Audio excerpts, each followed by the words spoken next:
Week 5 of the NFL season is officially here, which means it's time to look ahead to my top 24 running backs on the week, go through the matchups, talk about what these guys did this past week, as well as look ahead at some tough matchups we have. It's also the first week where we have buys, so we need to talk about some streamer or waiver options if you're in a desperation start mode. But as always, we'll start here with the running back position here on the Face Off Sports Network.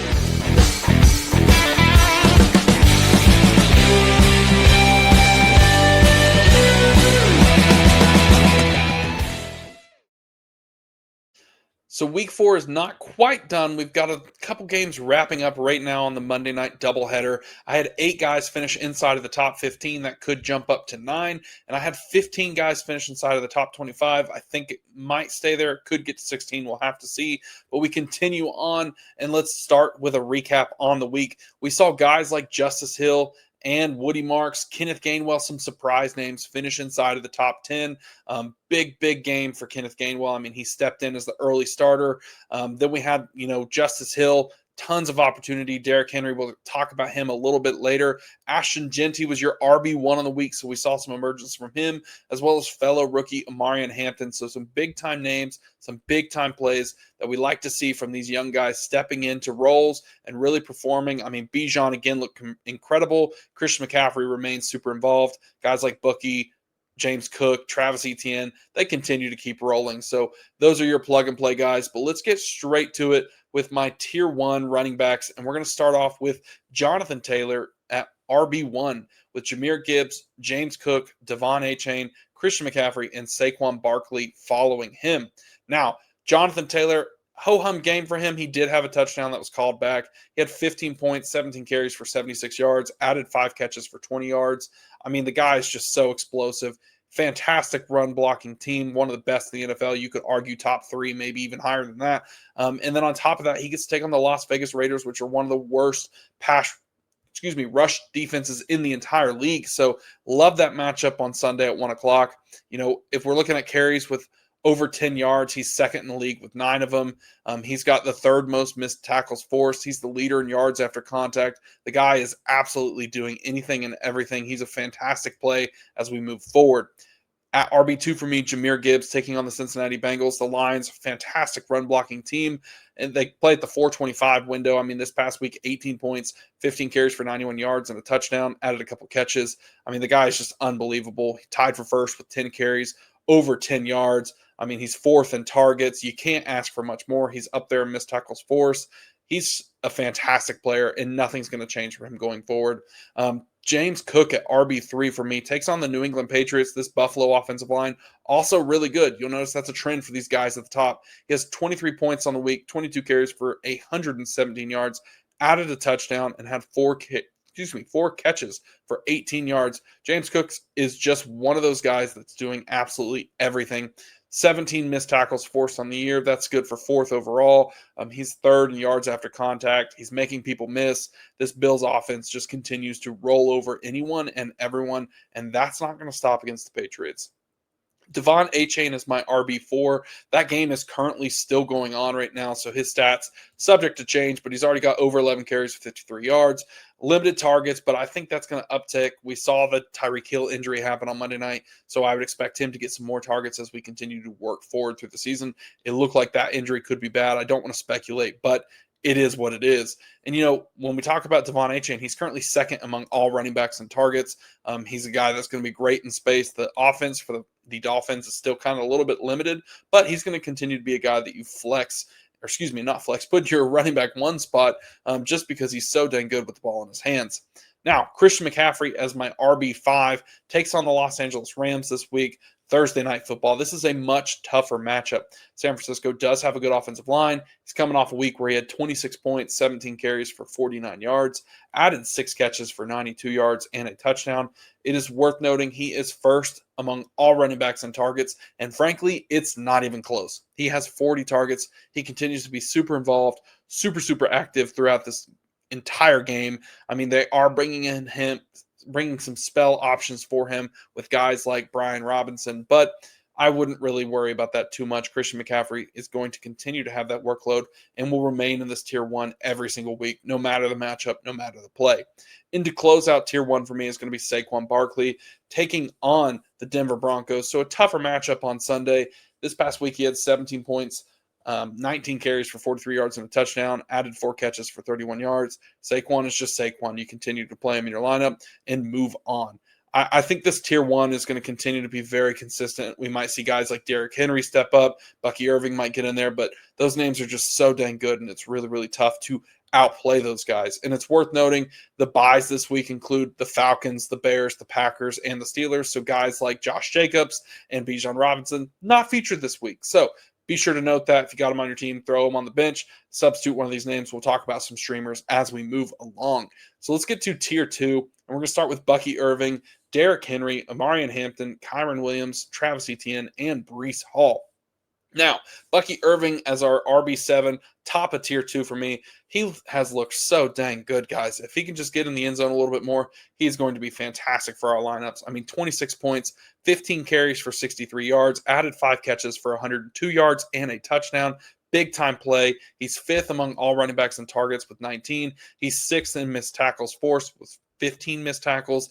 The guy is just incredible. He's got a tough matchup against the Seahawks this week, but I think he's going to continue to be a play. It is worth noting he had an MRI today on Monday, so be sure to monitor his health. If something were to happen and he wasn't to play, you obviously are going to bump him out.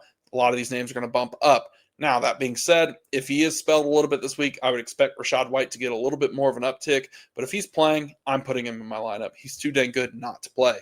Now, Derrick Henry as my next running back. It's been an interesting year for him. Baltimore offensive line has looked really, really good.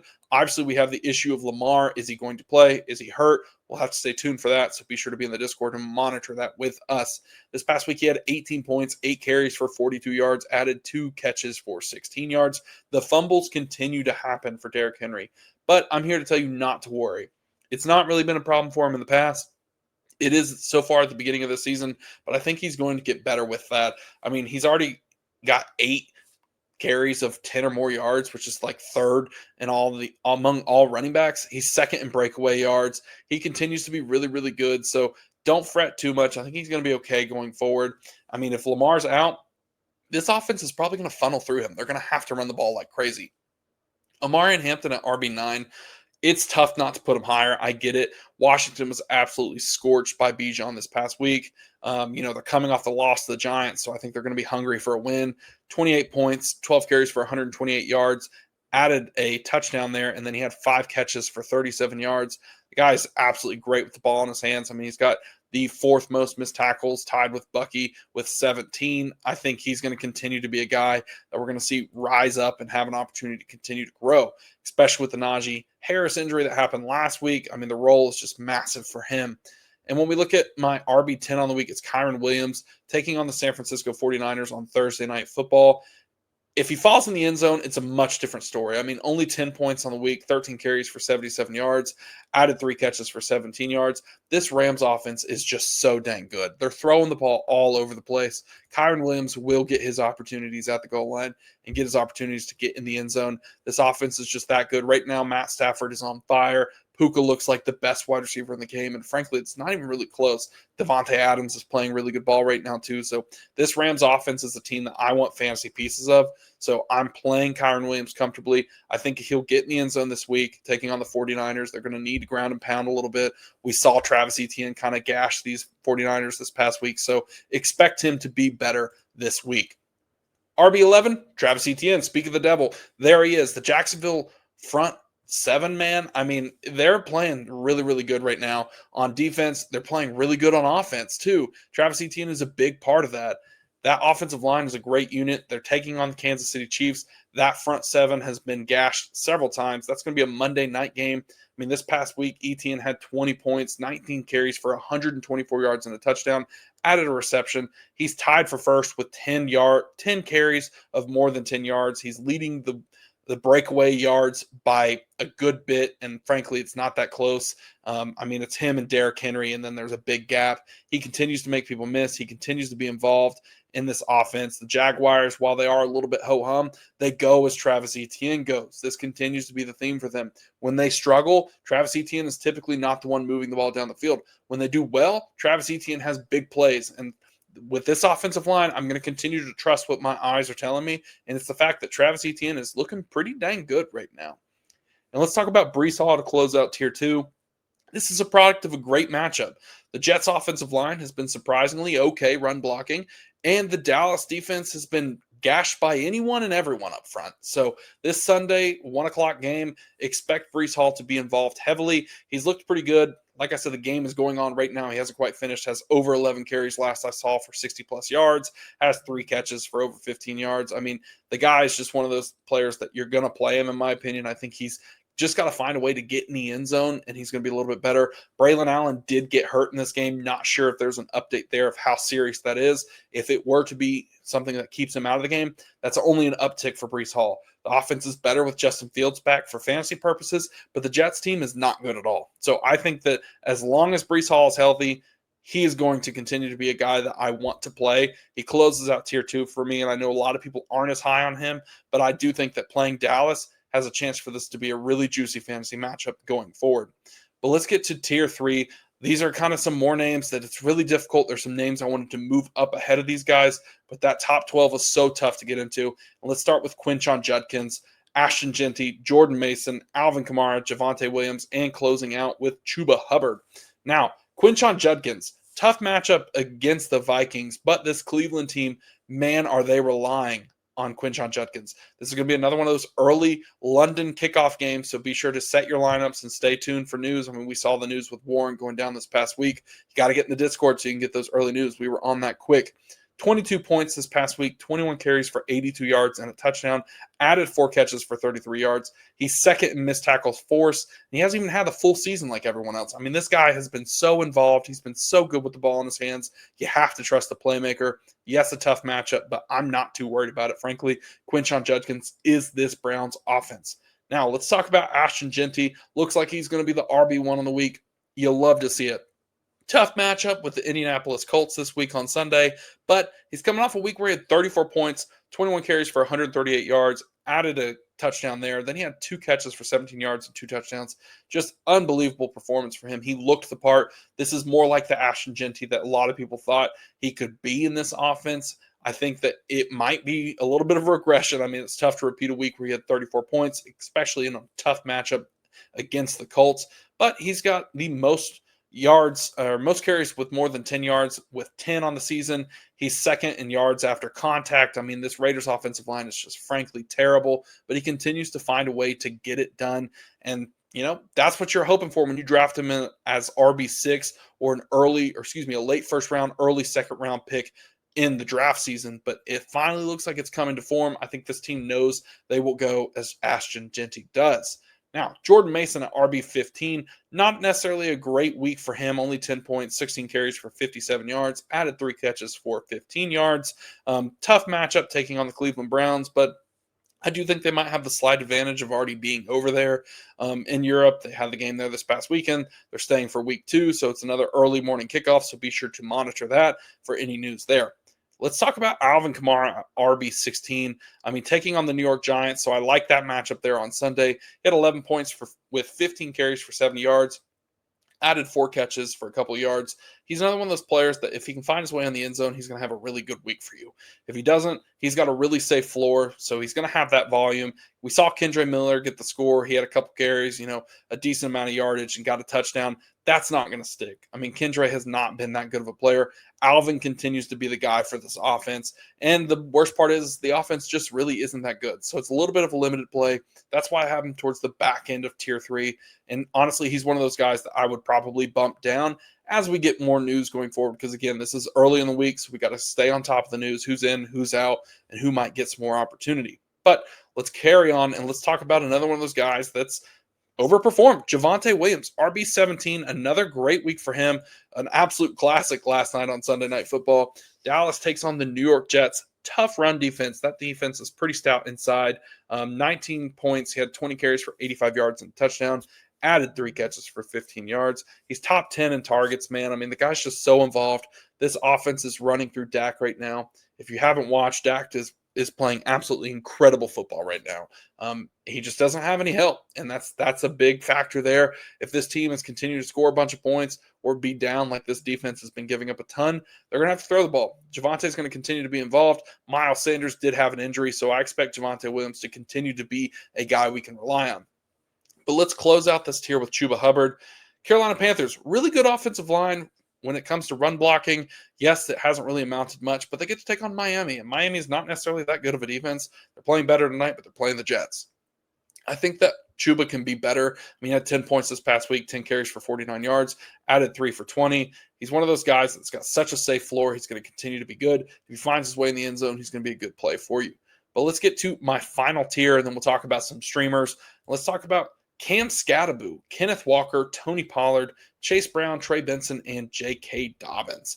Now, this tier, I think, is going to be the one that I fluctuate the most, as we got a couple guys playing tonight in Chase Brown and J.K. Dobbins. But let's start with Cam Scattaboo. The rookie finally gets his opportunity with Tyrone Tracy being out, takes on the New Orleans Saints, so good chance the Giants might be able to stack wins back-to-back. He had 13 points, 25 carries for 79 yards, added 2 catches for 11 yards. Worth noting, he's top 10 in targets, and he's been one of those guys that hasn't had a ton of opportunity on the field.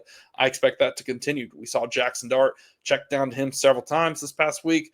A couple missed opportunities. I do think that if he finds in the end zone, it's going to help him out a little bit more, but 25 carries is tough to go away from.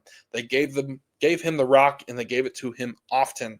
Now, let's talk about my RB20, Kenneth Walker. Not a great week for him. Him and Sharps kind of split the role. Sharps got the touchdown, but Walker got the yardage. Had 12 points, 19 carries for 81 yards, had a catch for 29 yards. I do think it's worth noting he kind of got punished after he got that dumb penalty where he threw the ball at someone, and that's when Sharps stayed in there, finished the drive, and got the touchdown. So Walker, he's got a tough matchup this week taking on the Tampa Bay Buccaneers, but I do think he continues to look like absolutely the best running back in this backfield. And frankly, it's not close to me. Sharps will have a role.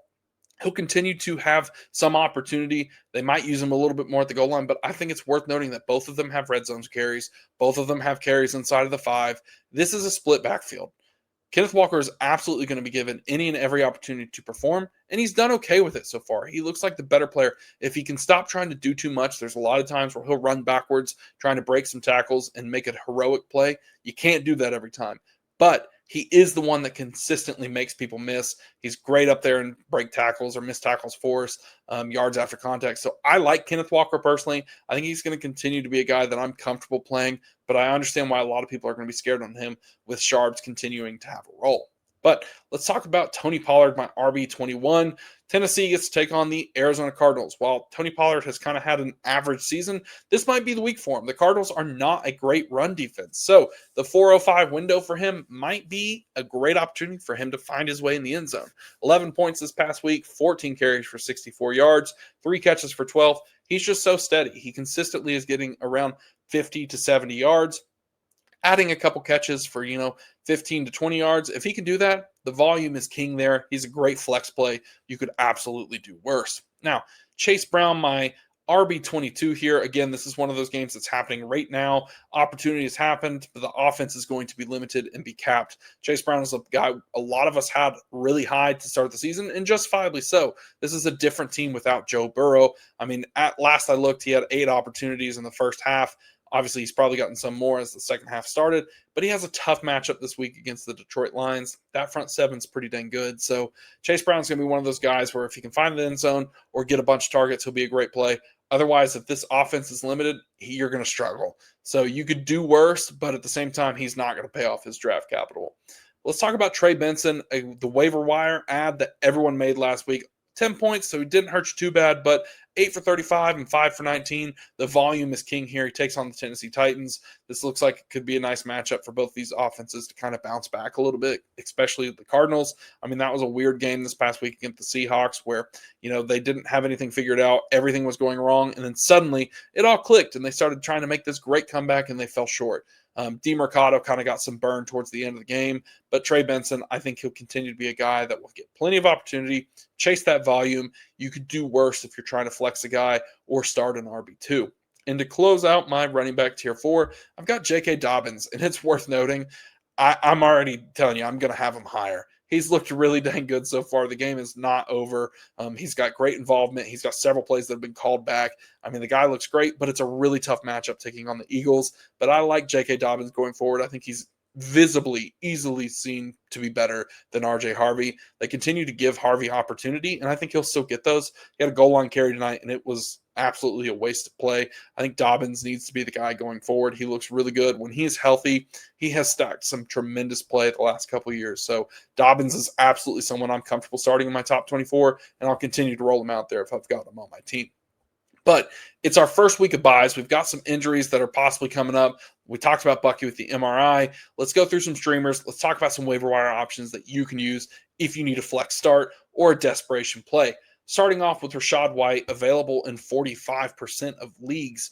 I mean, he had an okay week, 6 carries for 17 yards, 4 catches for 29. Like I said, Bucky getting the MRI, it's going to be dependent on that. But if Bucky is out, Rachaad White is an absolute must play. He's going to get plenty of involvement. You're chasing that touchdown. Hopefully it works out there for you. But my next streamer is going to be Kenneth Gainwell. He had a great week, really high finish for him. I wouldn't chase it too much personally. I mean, if Warren is healthy, which I feel like he will be, this team is on bye, so he gets an extra week. So I wouldn't dump a ton of fab into him. He's worth picking up if you got a spot or if you need another, handcuff kind of guy. But you're not going to be able to use him this week. And going forward, he's probably going to be behind Warren, especially if Warren's healthy. And like I said, Warren almost played this past week. It was that early start, so a lot of people missed that. It's just unfortunate given the timing of that game. And to close out my streamers, I've got Woody Marks in here. Super involved. It was a great week for him. He's only rostered in 37% of leagues.